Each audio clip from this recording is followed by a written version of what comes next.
Hello అందరికీ, welcome to my channel into my world. ఏంటి చాలా గ్యాప్ వచ్చినట్టుంది కదా నేను ఈ మధ్య వీడియోస్ పోస్ట్ చేసి.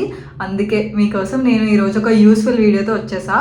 కానీ వీడియోలోకి వెళ్ళాలంటే ఫస్ట్ మీరు నా ఛానల్ని సబ్స్క్రైబ్ చేసుకోండి అండ్ అప్పుడు మనం వీడియోలోకి వెళ్ళిపోదాం. ఓకే, సో ఈరోజు వీడియో ఏంటంటే, మీరు చాలామంది నేను పెట్టే ఇన్ఫర్మేషన్ వీడియోస్ కింద చాలా డౌట్స్ అడుగుతున్నారు అండ్ చాలా క్వశ్చన్స్ అడుగుతున్నారు కదా. సో నేను అన్ని క్వశ్చన్స్కి కింద రిప్లై ఇచ్చే బదులు ఆ కమెంట్స్కి ఒక వీడియో చేస్తే అందరూ చూస్తారు కదా అని. అండ్ ఆల్సో ఈరోజు నేను పిక్ చేసుకున్న కమెంట్స్ కూడా ఎక్కువ మంది అడిగిన సేమ్ కమెంట్సే పిక్ చేసుకున్నా. సో దట్ నేను ఒక్కొక్కరికి సేమ్ రిప్లై ఇచ్చే బదులు వీడియోలో చెప్తే మొత్తం అందరూ చూస్తారు కదా. అండ్ ఇంకా కమెంట్ చేయని వాళ్ళకి కూడా ఇలాంటి డౌట్స్ ఉంటే వాళ్ళకి కూడా క్లారిఫై అయిపోతుంది కదా అని చెప్పి ఈరోజు నేను ఈ వీడియోతో వచ్చేసా. సో వీడియో మొత్తం స్కిప్ చేయకుండా చూడండి. ఏమో నేను మీ కమెంట్ కూడా పిక్ చేసుకొని ఉండొచ్చు కదా ఆన్సర్ చేయడానికి. సో మీకు డౌట్ క్లారిఫై అయిపోతుంది. సో నాకు వచ్చే కమెంట్స్ అన్నింటిలో మోస్ట్ ఆస్క్డ్ క్వశ్చన్స్ ఏంటంటే అఫ్ కోర్స్ జాబ్స్ గురించే. అందులో మరీ స్పెసిఫిక్గా ఉండాలి అని అంటే వాకిన్స్ అవుతున్నాయా లేదా హైదరాబాద్లో. సో దీనికి నేను ఇచ్చే ఆన్సర్ ఏంటంటే ఎస్, వాకిన్స్ అవుతున్నాయి. ఫ్రెషర్స్కి అవుతున్నాయి, ఎక్స్పీరియన్స్ వాళ్ళకి అవుతున్నాయి. బట్ వాకిన్స్తో ఏంటంటే ఇప్పుడు నౌకరీలో కానీ లేదంటే లింక్డ్ఇన్లో కానీ ఏ సైట్లో అన్నా జాబ్ నార్మల్గా జాబ్ పొజిషన్స్ ఏమన్నా ఓపెనింగ్ ఉంటే వాళ్ళు అక్కడ పోస్ట్ చేసేస్తారు, ఓపెన్ అయి ఉంటుంది వాళ్ళకి రిక్వైర్డ్ క్యాండిడేట్స్ దొరికే వరకు. కానీ వాకిన్స్ అలా కాదు, ముందుగా మనకి ఏం ఇన్ఫర్మేషన్ ఉండదు.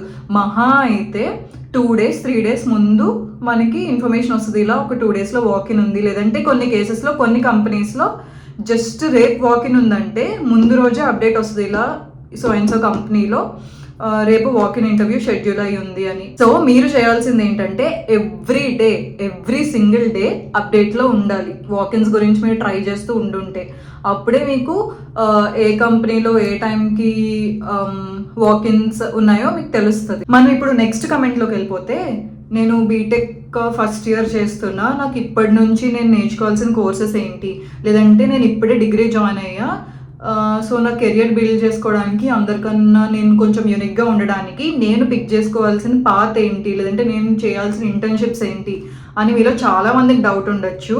సో మీలాంటి వాళ్ళ కోసం నేను ఆల్రెడీ ఒక వీడియో చేశా, ఈ రోజే ఇందాకే షూట్ చేశా. కానీ నేను ఈ వీడియో ముందు పోస్ట్ చేస్తానో ఆ వీడియో ముందు పోస్ట్ చేస్తానో తెలియదు, కానీ జస్ట్ 1 or 2 డిఫరెన్సెస్లో ఈ 2 వీడియోస్ అయితే వస్తాయి. సో మీలాంటి స్టూడెంట్స్ అందరి కోసం, మీలా ఫస్ట్ ఇయర్ సెకండ్ ఇయర్ చేస్తున్నా లేదంటే ఇప్పుడే జాయిన్ అయ్యా నేను డిగ్రీ చేయడానికి అనుకునే వాళ్ళ కోసం ది బెస్ట్ వీడియో నేను ఈరోజు షూట్ చేశాను అనమాట.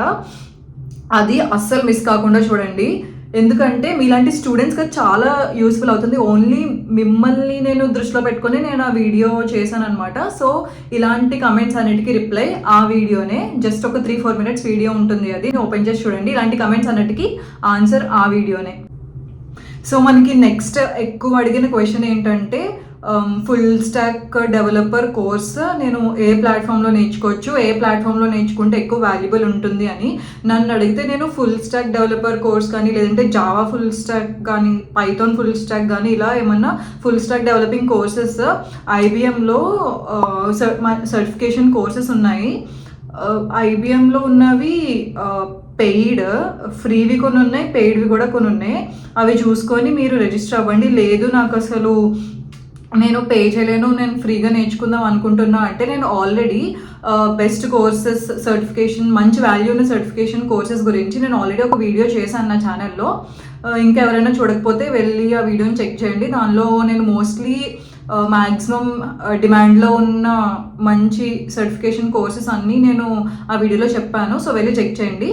సో అది మీరు ఇలా ఫుల్ స్టాక్ డెవలపర్ కోర్సెస్ గురించి నన్ను అడిగితే నేనైతే ఐబిఎం వాళ్ళ సర్టిఫికేషన్ కోర్స్ సజెస్ట్ చేస్తే, ఎందుకంటే ఆ సర్టిఫికేషన్ చాలా కొంచెం వర్త్ ఎక్కువ ఉంటుంది. సో మీరు పే చేసి నేను నేర్చుకుంటా పర్లేదు అంటే you can go for this IBM certification course. నా ఛానల్లో అన్ని వీడియోస్లో ఎక్కువగా ఏ రోల్ గురించి, ఏ జాబ్ రోల్ గురించి నాకు ఎక్కువ కమెంట్స్ వచ్చాయి అని అంటే అది ఈ బిజినెస్ అనలిస్ట్ రోల్ గురించే. అసలు బిజినెస్ అనలిస్ట్ అవ్వాలంటే ఎలాంటి స్కిల్స్ నేర్చుకోవాలి, లేదంటే దాని గురించి ఏమైనా కోర్సెస్ చేయాలా వద్దా, ఇలాంటి డౌట్స్ మ్యాక్సిమం అన్నీ కూడా బిజినెస్ అనలిస్ట్ గురించే కమెంట్స్ వచ్చాయన్నమాట. సో అందుకే నేను ఇది మెయిన్గా ఎలా అయినా ఈ బిజినెస్ అనలిస్ట్ రిలేటెడ్ కమెంట్కి మాత్రం నేను ఆన్సర్ చేద్దాం అనుకుంటున్నా, సో దట్ చాలా మందికి యూజ్ అవుతుందని. సో ఫస్ట్ డౌట్ అందరికీ ఏంటంటే, బిజినెస్ అనలిస్ట్ అవ్వాలని అంటే మనలో ఎలాంటి స్కిల్స్ ఉండాలి, ఏం స్కిల్స్ నేర్చుకోవాలి అని. సో దీనికి నేను ఇచ్చే ఆన్సర్ ఏంటంటే, ఫస్ట్ అనలిటికల్ స్కిల్స్. అంటే ఇప్పుడు లార్జ్ డేటా సెట్స్ని అనలైజ్ చేసి, లేదంటే దానిలో ఉన్న ప్రాబ్లమ్స్ని అనలైజ్ చేసి బెస్ట్ ఫైనెస్ట్ కంక్లూజన్ ఇవ్వడం analytical skills. And communication skills, ఇది చాలా ఇంపార్టెంట్ బిజినెస్ అనలిస్ట్ అవ్వాలి అంటే. ఎందుకంటే మీరు డైరెక్ట్గా క్లయింట్ ఇంటరాక్షన్స్ చేయాల్సి వస్తుంది. సో దానికి కమ్యూనికేషన్ స్కిల్స్ అనేది చాలా మస్ట్. తర్వాత ప్రాబ్లమ్ సాల్వింగ్ స్కిల్స్. మీరు ప్రాబ్లమ్ని ఐడెంటిఫై చేసి దానికి కాజ్ ఏంటో తెలుసుకొని ఫైనల్ బెస్ట్ రిజల్ట్ ఇవ్వాల్సి వస్తుంది అనమాట. సో దీనికి ప్రాబ్లమ్ సాల్వింగ్ స్కిల్స్ అనేవి చాలా important. Next coming to the main skills, technical skills. ఈ టెక్నికల్ స్కిల్స్లో బేసిక్ స్కిల్ ఏంటంటే ఎక్సెల్ మీకు విత్ ఫార్ములాస్ వచ్చి ఉండాలి. అండ్ ఎస్క్యూఎల్ కూడా నేర్చుకోండి ఒకవేళ మీకు బిజినెస్ అనలిస్ట్ రోల్ మీద ఇంట్రెస్ట్ ఉంటే. And data visualisation systems like Power BI కానీ ట్యాబ్లో నాకు తెలిసి అన్ని కంపెనీస్ యూజ్ చెయ్యవు. It is just company specific అనమాట Tableau, but Power BI is important. And also business intelligence tools like SAP కానీ Oracle కానీ ఇలాంటి దాని మీద మీకు మంచి గ్రిప్ ఉండాలి. మ్యాక్సిమం మొత్తం ఈ అన్ని స్కిల్స్ మీద ఉండాలి. ఇప్పుడున్న కాంపిటీషన్కి మీరు ఎంత ఎక్కువ మీ దగ్గర నాలెడ్జ్ ఉంటే అంత త్వరగా మీరు ఏ రోల్ కన్నా సరే సెలెక్ట్ అవుతారు. అందులో బిజినెస్ అనలిస్ట్ అంటే మొత్తం ఇప్పుడు నేను చెప్పిన స్కిల్స్ అన్నీ మీకు వచ్చి ఉండాలి. సో ఇలాంటి ఈ స్కిల్స్ అన్నిటి మీద మీకు మంచి గ్రిప్ ఉంటే you can go for business analyst role. And also ఇంకొక కమెంట్ ఏంటంటే, బిజినెస్ అనలిస్ట్ రోల్కి యాప్టిట్యూడ్ టెస్ట్ కూడా ఉంటుందా, అంటే ఇంటర్వ్యూలో యాప్టిట్యూడ్ రౌండ్ కూడా ఉంటుందా అని. ఎస్ ఉంటుంది. ఎందుకంటే యాప్టిట్యూడ్ అనేది వాళ్ళు మీలో ఉన్న problem solving skills, interpersonal skills, analytical thinking ఇవన్నీ చూడడానికి వాళ్ళు యాప్టిట్యూడ్ రౌండ్ కూడా కండక్ట్ చేస్తారు. సో మీరు అడిగిన క్వశ్చన్కి ఆన్సర్ ఏంటంటే ఎస్ ఉంటుంది, యాప్టిట్యూడ్ టెస్ట్ కూడా ఉంటుంది ఈ రోల్కి. నెక్స్ట్ నాకు వచ్చే ఎక్కువ కమెంట్స్లో ఒకటి కామన్ క్వశ్చన్ ఏంటంటే సైబర్ సెక్యూరిటీ గురించి. అంటే సైబర్ సెక్యూరిటీ జాబ్స్ ఎలా ఉంటాయి, దాని రోల్స్ ఏంటి, స్కిల్స్ ఏం నేర్చుకోవాలి అని. మనం ముందు దీనిలోకి వెళ్ళే ముందు సైబర్ సెక్యూరిటీ అంటే అసలు ఫస్ట్ ఏంటో తెలుసుకుందాం. వీళ్ళు ఏం చేస్తారంటే, ఇప్పుడు మనం గవర్నమెంట్ ఆఫీసెస్కి కానీ, లేదంటే బ్యాంక్స్లో కానీ, లేదంటే మనం పనిచేసే ఆఫీసెస్లో కానీ మన డేటా ఇస్తాం కదా. సో ఆ డిజిటల్ డేటాని ఈ సైబర్ సెక్యూరిటీ వాళ్ళు సెక్యూర్ చేస్తారనమాట. ఎవరి నుంచి? మన డేటా హ్యాకర్స్ వాళ్ళు యూజ్ చేయకుండా అండ్ ఎనీ అన్ఆథరైజ్డ్ పర్సన్స్ మన డేటాకి యాక్సెస్ తీసుకోకుండా ఈ సైబర్ సెక్యూరిటీ వాళ్ళు అనేది పనిచేస్తారు. సో ఫస్ట్ సైబర్ సెక్యూరిటీ మీరు చేద్దాం అనుకుంటే మెయిన్గా కావాల్సిన స్కిల్స్ ఏంటంటే నెట్వర్కింగ్, నెక్స్ట్ ఏదైనా ఒక ప్రోగ్రామింగ్ లాంగ్వేజ్, అది కూడా మనం ఇంకా ప్రొఫెషనల్ అయి ఉండాలన్నమాట ఏదైనా ఒక ప్రోగ్రామింగ్ లాంగ్వేజ్లో.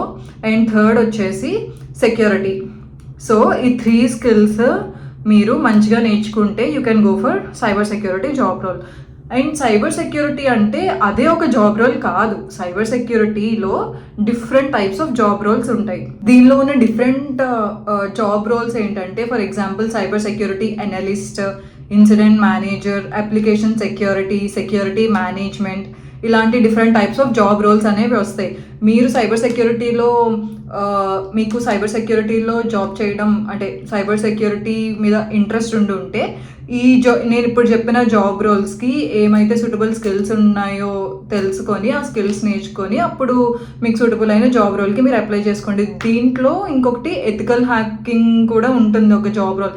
కానీ దానికి మీకు లినక్స్ అనే ప్రోగ్రామింగ్ లాంగ్వేజ్ మీద చాలా మంచి గ్రిప్ ఉండాలి. సో దీంతో పాటు లినక్స్తో పాటు ఇంకా చాలా ఉన్నాయి. నాకు ఎథికల్ హ్యాకింగ్ మీద పెద్ద ఐడియా లేదు, జస్ట్ లినక్స్ అది అయితే మాత్రం తెలుసు అనమాట. సో ఎథికల్ హ్యాకింగ్ అనేది కంప్లీట్లీ డిఫరెంట్ వస్తుంది మళ్ళీ అది. సో ఇవి సైబర్ సెక్యూరిటీ అంటే అసలు మెయిన్గా ఏంటి అండ్ దీనిలో నేను ఇప్పుడు చెప్పినవి just examples job roles. So ఈ జాబ్ రోల్స్ అన్నీ కూడా 5 to 6 LPA నుంచి స్టార్టింగ్ ఉన్నాయి. సో చూసుకొని అప్లై చేసుకోండి. అండ్ నాకు ఇలాంటి కమెంట్స్ కూడా వస్తున్నాయి. ఒక 5-6 కమెంట్స్ చూశాను నేను ఇలాంటివి. అందుకే నేను అసలు నేమ్ మెన్షన్ చేయట్లేదు.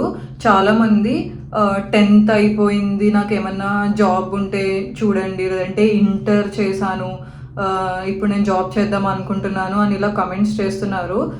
అస్సలు వద్దు. మీరు జస్ట్ ఇంకా 10th కంప్లీట్ చేసి ఇంటర్ కంప్లీట్ చేసి జాబ్ చేస్తాను అంటే అది అస్సలు మంచి డెసిషనే కాదు. ఫస్ట్ మీరు ఏమన్నా గ్రాడ్యుయేషన్ కంప్లీట్ చేయండి, ఏదో డిగ్రీ కానీ బీటెక్ కానీ ఏమైనా చేయండి. చేసిన తర్వాత అప్పుడు జాబ్ చేద్దామని అప్పుడు ఐడియా తెచ్చుకోండి. కానీ 10th ఇంటర్ చేసి నాకు నేను జాబ్ చేయాలనుకుంటున్నాను అనేది అయితే అసలు మంచి డెసిషన్ కాదు. ఎందుకంటే ఇప్పుడు మీరు ఏదో ఒక జాబ్ చేస్తారు, 10K శాలరీకో 20K శాలరీకో, కానీ తర్వాత ఫ్యూచర్ ఏంటి? ఒకవేళ తర్వాత మీరు మళ్ళీ చదువుకుందామన్నా సరే అవ్వదు. ఈ కెరియర్ గ్యాప్ అనేది వచ్చేస్తుంది. ఇప్పుడు ఫుల్ ప్లెడ్జ్డ్గా స్టడీ కంప్లీట్ చేసిన వాళ్ళకే బయట ఉన్న కాంపిటీషన్ వల్ల అంత ఈజీగా జాబ్స్ రావట్లేదు. అలాంటిది మళ్ళీ ఇప్పుడు మీరు మధ్యలో 10th తర్వాత ఆపేసి జాబ్ చేసి, లేదంటే ఇంటర్ తర్వాత జాబ్ చేసి తర్వాత మళ్ళీ చదువుకుంటాను అంటే కెరియర్ గ్యాప్ వచ్చేసి ఇంకా తర్వాత మళ్ళీ మీకు ఫ్యూచర్ ఏం ఉండదు.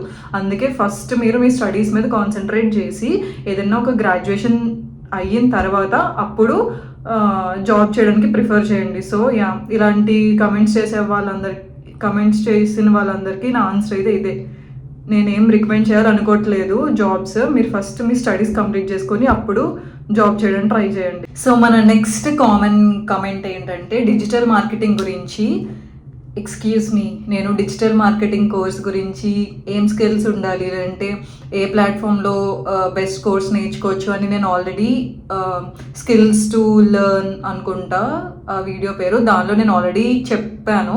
సో మీరు ఆ వీడియో ఇంకా చెక్ చేయలేదు అనుకుంటా, వెళ్ళి వెంటనే ఆ వీడియో చెక్ చేయండి. అందులో డిజిటల్ మార్కెటింగ్ గురించి ఉంటుంది. సో ఇవన్నమాట ఈ రోజుకి టెక్నికల్ కమెంట్స్ గురించి.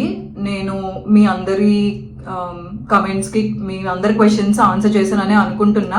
ఇంకా మీకు ఏమన్నా డౌట్స్ ఉంటే ఈ వీడియో కింద కమెంట్స్ చేయండి. సో నేను మళ్ళీ ఏదో ఒక రోజు చూసుకొని ఈ కమెంట్స్ అన్ని నేను ఆన్సర్ చేస్తా. ఒకవేళ నాకు తెలిసి ఉంటే, తెలియకపోతే గూగుల్లో చూసో లేదంటే ఎక్కడైనా రీసెర్చ్ చేసైనా సరే నేను మీకు ఆన్సర్ చేయడానికి ట్రై చేస్తా. అండ్ ఇప్పుడు coming to my favourite comments part అనమాట. చాలా కమెంట్స్ ఉన్నాయి నా ఫేవరెట్ కమెంట్స్. అందులో నేను స్క్రీన్ షాట్ తీయలేను కదా, అందుకే కొన్ని కమెంట్స్ అన్ని స్క్రీన్ షాట్స్ తీసా ఇక్కడ పోస్ట్ చేస్తా. చూడండి.